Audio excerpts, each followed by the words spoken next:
পশ্চিম কাৰ্বি আংলঙৰ খেৰণীত কাৰ্বি গোবেক ধ্বনি দিয়া 3 অভিযুক্তৰ বিৰুদ্ধে এজাহাৰ দাখিল। কাৰ্বি ভূমিতে কাৰ্বি গোবেক ধ্বনি দিছিল বহিৰাগত অনা অসমীয়াই। হিন্দীভাষী ছাত্ৰ সংগঠন, বাঙালী সমাজ, ভাৰতীয় গোৰ্খা পৰিসংঘ আৰু অসম গোৰ্খা সন্মিলনৰ উদ্যোগত একত্ৰিতভাৱে কাৰ্বি গোবেক ধ্বনি। বিকাশ চৌহান, যুৱৰাজ পাঠক আৰু ধনু বাৰ্মা নামৰ 3জনৰ বিৰুদ্ধে খেৰণী আৰক্ষী চকীত দাখিল কৰা হৈছে এজাহাৰ।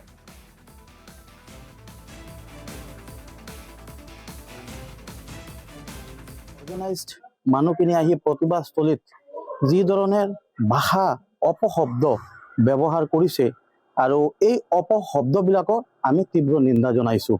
আজি আমি দেখিছোঁ, আমি এই কাৰ্বি আংলঙত বহু বছৰ বসবাস কৰি এই কাৰ্বি আংলঙৰ হাৱা পানী খাই আমি ডাঙৰ দীঘল হৈছোঁ আৰু ইয়াৰ ভূমিপুত্ৰৰ বিৰুদ্ধে এনেকুৱা ধৰণৰ মন্তব্য আমি তীব্ৰ ভাষাৰে গৰিহণা দিওঁ আৰু এনেকুৱা ধৰণৰ ভৱিষ্যতেও যাতে নহয় এয়া সকীয়াই দিওঁ আৰু ইয়াৰ লগে লগে আমি প্ৰশাসনকো আমি অনুৰোধ জনাওঁ যাতে এনে মানসিকতা লোক আমাৰ সুস্থ সমাজে কেতিয়াও গ্ৰহণ নকৰে, যাতে ইয়াৰ পৰা এটা শিক্ষা লৈ আমি ভৱিষ্যত দিনলৈ আগবাঢ়ি যাব পাৰোঁ।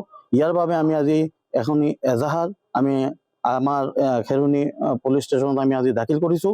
আমি এতিয়া বৰ্তমানলৈকে আমাৰ দৃষ্টিগোচৰত 3জন হৈছে, 3জনক দিছোঁ আৰু অদূৰ ভৱিষ্যতো যদি তেনেকুৱা আমি দেখা পাওঁ আমি কৰিম, একদম মানে আমি একো চিন্তা নকৰাকৈ কৰিম।